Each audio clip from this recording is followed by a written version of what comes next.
Louvado seja o nome do nosso Senhor e Salvador Jesus. Eu gostaria de ler com os irmãos um texto bíblico no livro do profeta Joel, capítulo 2, versículo 12, até o versículo 17. Diz assim a palavra do Senhor nosso Deus. Ainda assim, agora mesmo diz o Senhor, convertei-vos a mim de todo o vosso coração, e isso com jejuns, e com choro, e com pranto. Rasgai o vosso coração, e não as vossas vestes. Convertei-vos ao Senhor vosso Deus, porque Ele é misericordioso e compassivo, e tardio em irar-se, e grande em beneficência, e se arrepende do mal. Quem sabe se voltará e se arrependerá, e deixará após si uma bênção em oferta de manjar e libação para o Senhor vosso Deus. Tocai a buzina em Sião, santificai um jejum, proclamai um dia de proibição, congregai o povo, santificai a congregação, ajuntai os anciões, congregai os filhinhos e os que mamam. Saiam o noivo da sua recâmara e a noiva do seu tálamo. Chorem os ministros e sacerdotes do Senhor entre o alpendre e o altar, e digam: poupa o teu povo, ó Senhor, e não entregues a tua herança ao opróbrio, para que as nações façam escárnio dele, porque diriam entre os povos: onde está o seu Deus? Glória seja dada ao nome do nosso Senhor e Salvador Jesus Cristo. O livro do profeta Joel, ele narra uma calamidade nacional, uma praga de gafanhotos que estava assolando, destruindo as lavouras, o campo e trazendo grandes prejuízos e pobreza e miséria para o povo de Deus.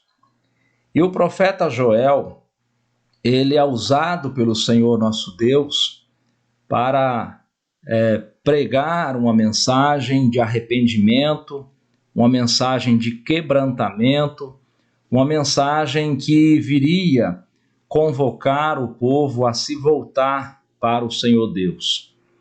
E aqui nesta passagem esta que está inserida naquele bloco de textos bíblicos que vai nos falar a respeito do derramar do Espírito Santo, da promessa, da efusão do Espírito Santo.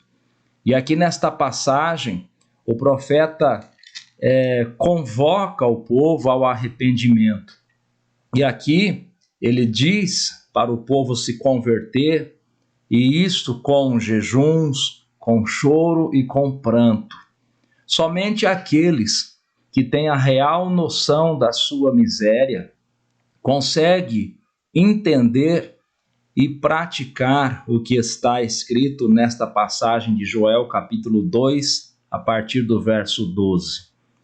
Quando nós temos a real noção da nossa situação, nós entendemos a necessidade de se voltar para o Senhor nosso Deus, se voltar para o Senhor nosso Deus e se quebrantar aos seus pés e lamentar diante dele sobre a nossa situação, a situação do nosso povo, a situação do nosso país, a situação da nossa geração.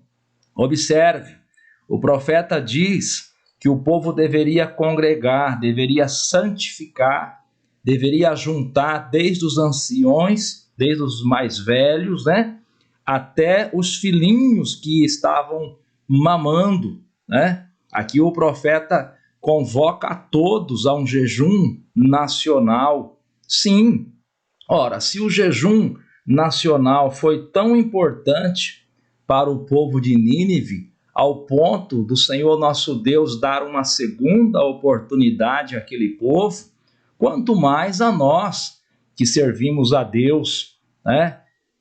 Quanto mais a nós que conhecemos a Deus, que bênção, né? Que bênção que é para as nossas vidas este quebrantamento, esta posição, né? Como igreja de Cristo, reconhecendo as nossas misérias, a nossa situação triste, drástica, né? Diante do Senhor. E ele diz no versículo 17: chorem os sacerdotes. Ora, irmãos, os sacerdotes de Deus precisam ter a real noção da situação que o povo de Deus se encontra. Os sacerdotes são aqueles que têm por obrigação oferecer sacrifício, oração, intercessão a Deus pelo povo. Os sacerdotes são aqueles que têm por obrigação instruir, orientar o povo. Nos nossos dias, o Senhor Jesus, conforme está escrito lá na carta aos Efésios, o Senhor Jesus instituiu, né, os obreiros do Senhor. O Senhor Jesus instituiu os pastores, né, para ensinar, para instruir. Aliás, carta de Paulo aos Efésios, capítulo 4, tá? Do versículo 11. Muito bem. O Senhor Deus, o Senhor Jesus instituiu os obreiros para instruir o povo de Deus, né? E os obreiros, todos eles têm que ter a real noção da situação espiritual da sua geração, da sua época, do seu povo, do povo em que o Senhor Deus os constituiu como pastores e bispos para apacentar a igreja de Jesus Cristo, né? Então, o profeta Joel, ele diz que os sacerdotes, que os ministros do altar deveria se apresentar diante do Senhor nosso Deus e com choro. E aqui não está falando de um choro hipócrita, fingido, não. Aqui está falando de quebrantamento, né? Levando em consideração a situação do povo, levando em consideração a situação miserável da sua época, né? O apóstolo Tiago, em sua carta, no capítulo 4, versículo de número 9, ele também confirma esta verdade bíblica. Carta de Tiago, capítulo 4, versículo 9. Senti as vossas misérias, lamentai e chorai, converta-se o vosso riso em pranto, e o vosso gozo em tristeza. Humilhai-vos perante o Senhor, e ele vos exaltará. Glória seja dada ao nome de Jesus. Olha, muito tem se falado, né, que nós devemos ser alegres, né? Sim, nós devemos ser alegres. O Espírito Santo nos alegra, a palavra de Deus nos alegra, a esperança da salvação nos alegra, mas é uma alegria espiritual, não é uma alegria gerada por fanfarrices, não é uma alegria gerada por chacotas, por piadas, né? Por palhaçadas, não. É uma alegria espiritual, né? Porém, o cristão, ele sente tristeza, ele lamenta, ele se quebranta, ele chora ao ver a sua situação e a situação do povo da sua época.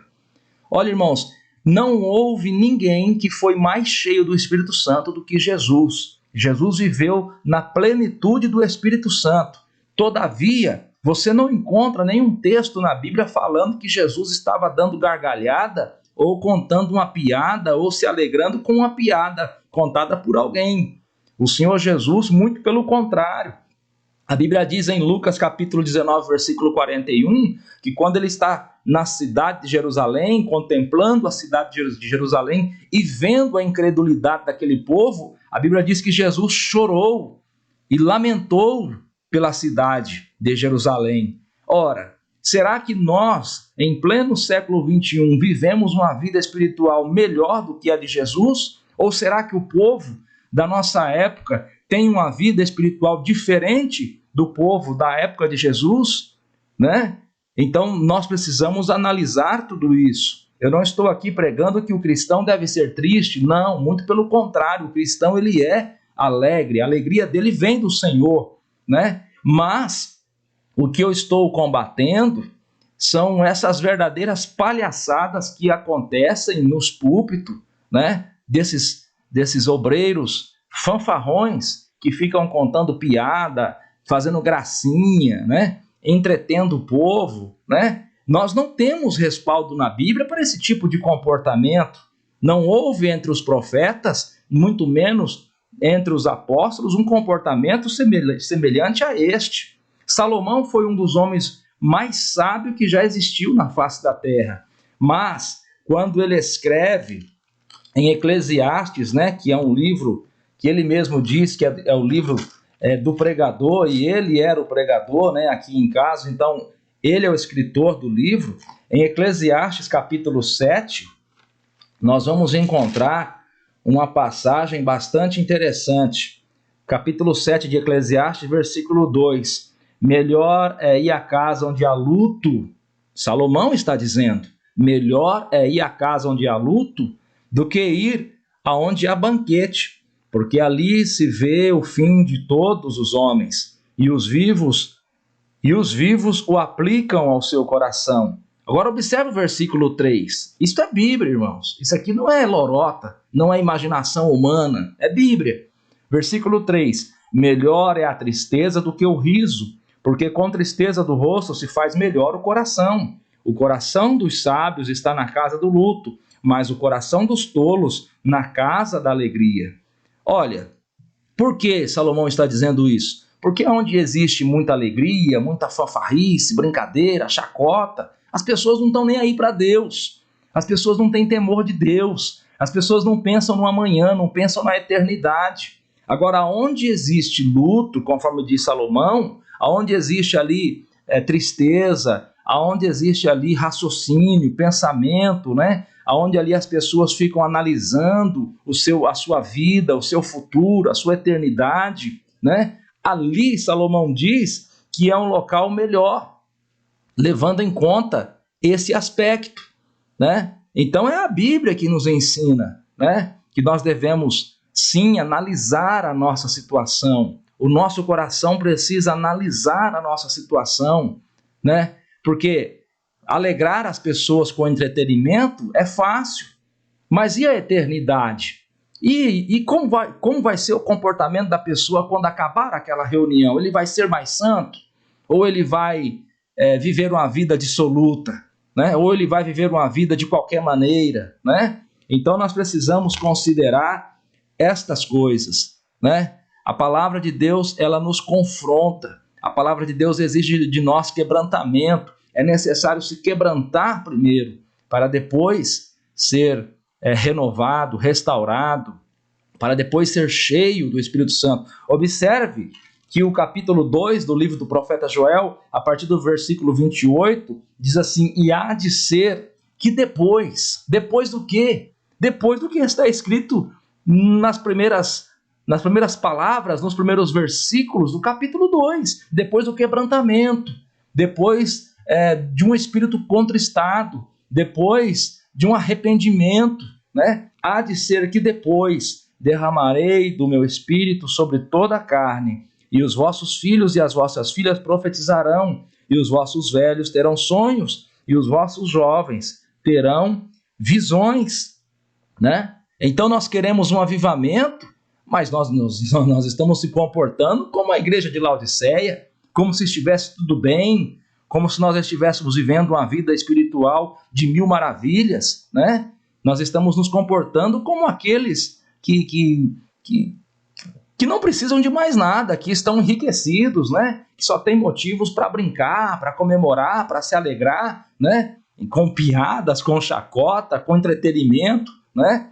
Olha, meu Deus do céu, a situação brasileira é caótica. O nosso país está mergulhado em corrupção. Um dos países onde existe mais evangélico no mundo está mergulhado em corrupção, né? A situação brasileira é terrível.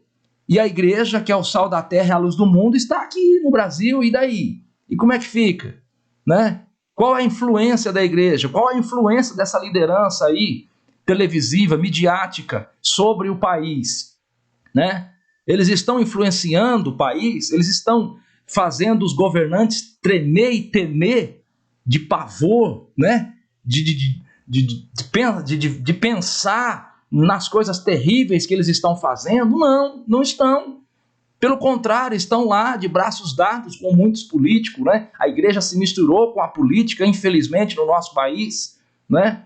Então, irmãos, é tempo de nós nos quebrantarmos, é tempo de arrependimento, é tempo de nos voltarmos para Deus, né? A receita é esta é a palavra de Deus, não existe outra, né? Louvado seja o Senhor Deus por isso. Deus abençoe a sua vida.